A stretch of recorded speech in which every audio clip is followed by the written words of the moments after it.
The 2024 Toyota Fortuner is in serious competition with the 2024 GWM Tank 300. I'll explain that more later on in the video. In today's video, we're going to be focusing on the features of the GWM Tank 300, and we'll also be taking the car uphill on the mountains in Pretoria.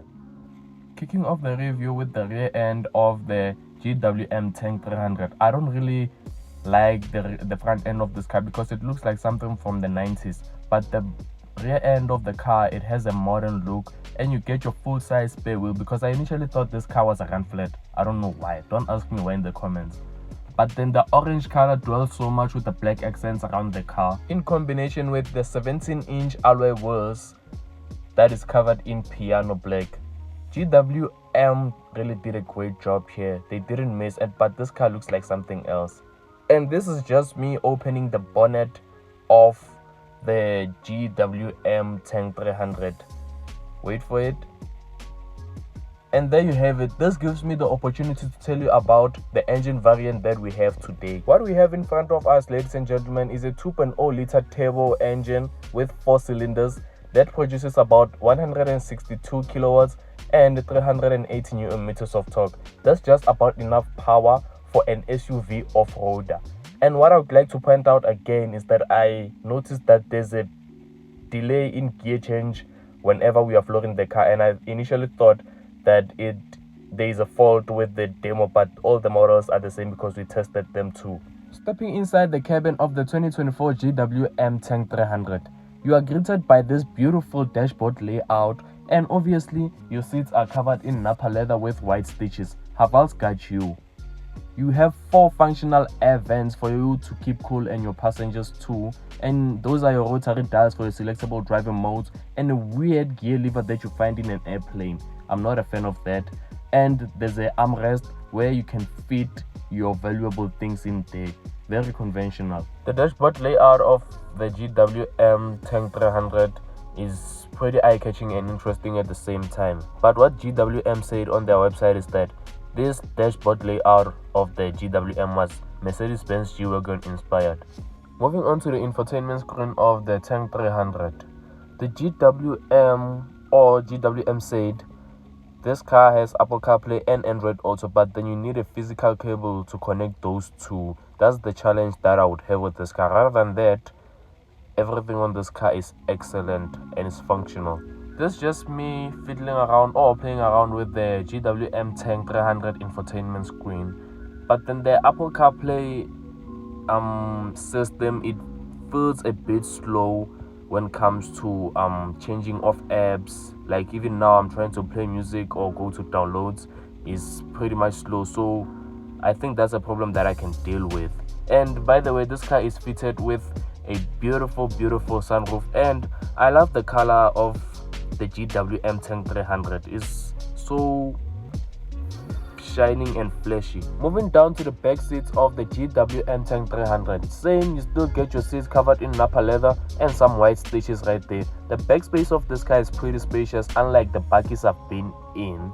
And as you will see right now, you have 2 functional air vents and some air pocket style compartments, and you have 2 USB-Cs, some compartment storage for you to store things in there. Can we please take a listen to the sound system of the GWM Tank 300?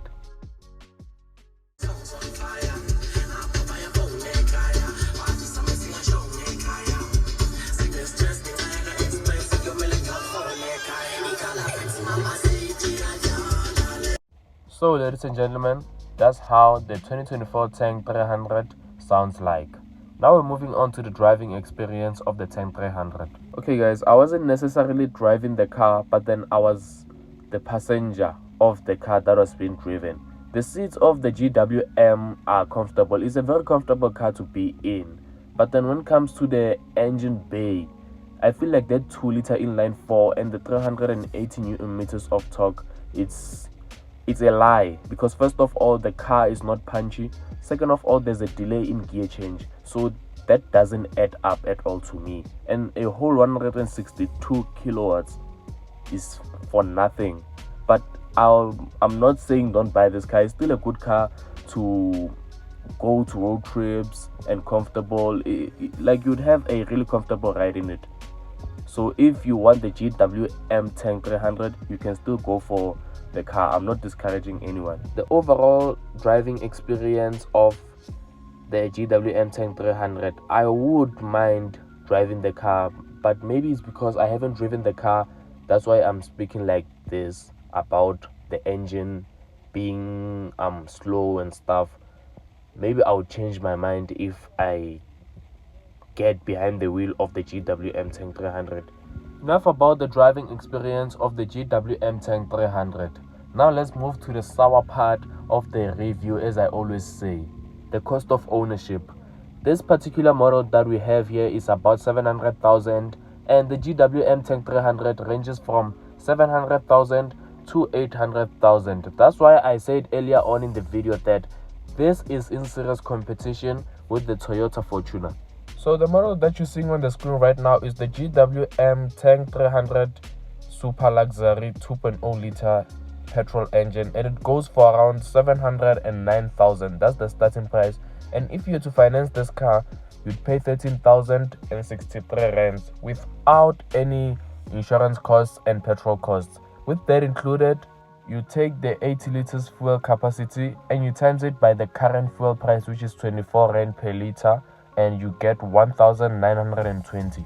And an insurance code that I got from Hippo, which is 2,000 to cover the GWM Tank 300. When you add that up, you get 3,922, and the insurance, the cost of ownership of the car, it will total to 16,920 South African rands over 72 months, which is 6 years paying. 6 years of paying 16,922. If you times that by 72 months, you'd get over 1 million.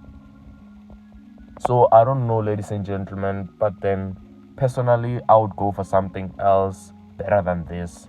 Now when it comes to the fuel economy of this car, it averages 9.5 liters per 100 kilometers, CO2 emissions 218 gram per kilometers, and fuel range of this car would go for 842 kilometers.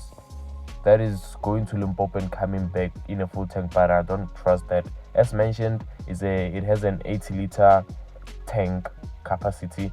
And when it comes to the safety features, it has ABS, EBD, brake assist, traction control, stability control, driver airbag, passenger airbags, and the total of airbags in the car are 7. Now I'm just going to list a bunch of features that the Tank 300 comes with. It has electric windows front and rear, that's obvious, a power steering, central locking, and a cruise control, which is adaptive too, air conditioning I mentioned earlier in the video, climate control, Bluetooth connectivity, USB port, and it has a sunroof, xenon lights, LEDs, high beam assist and daytime running lights, LEDs, auto and on-off lights, front fog lights, rear fog lights, high level brake light, and a rain sensor wiper. That's very thoughtful of Haval. And you have park distance control rear, park distance control front, and a multifunctional steering wheel with what I mentioned earlier on, adaptive cruise control